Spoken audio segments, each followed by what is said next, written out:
Alright, this is Andrew with Joda Home Inspections. I'm doing a sewer scope today here in Salt Lake, up Immigration Canyon. Today is June 25th, 2026, and we're at 1145 North Pinecrest Canyon Road. We have the camera pushed out 57 feet.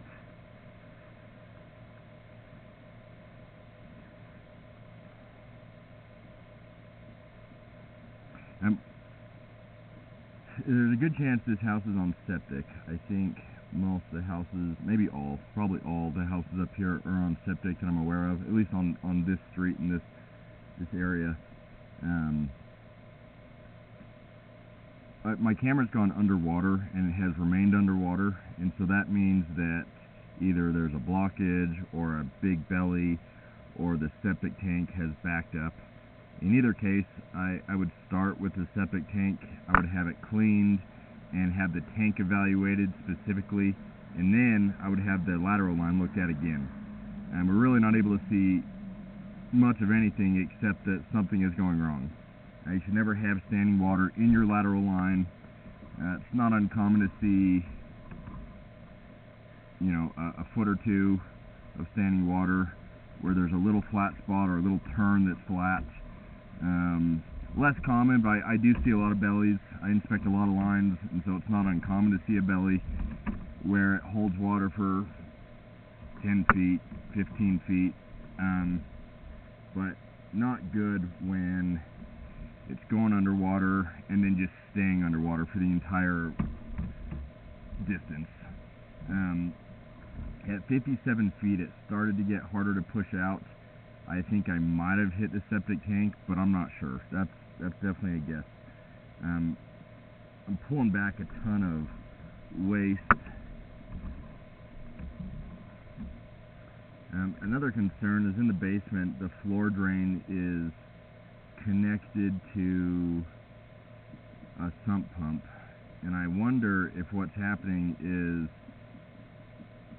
as the line is used, it backs up from the floor drain, goes into the sump pump, and then the sump pump moves it outside. Sump pumps are needed in some areas to control groundwater, but it should never be tied into any sort of sewage.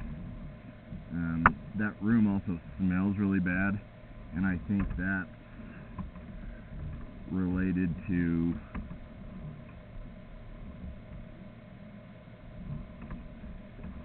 the dirty sewer water backing up into the sump pump pit.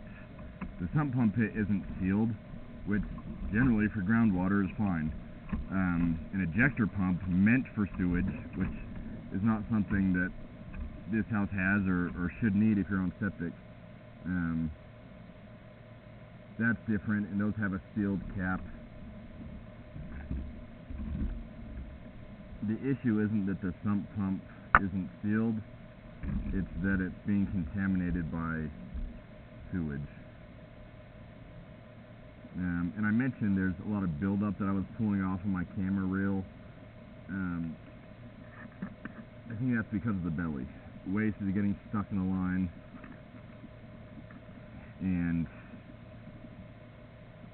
that builds up, and it can create a blockage where it backs up. This one, I mean, it's kind of a moot point because it's already backing up.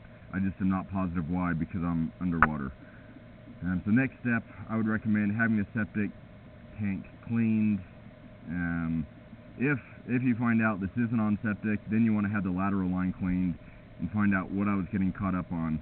But I think I probably hit the septic tank or a blockage, but something needs to be done with this line. I'd start with septic, and then I would move the lateral line. I'm going to end this recording now.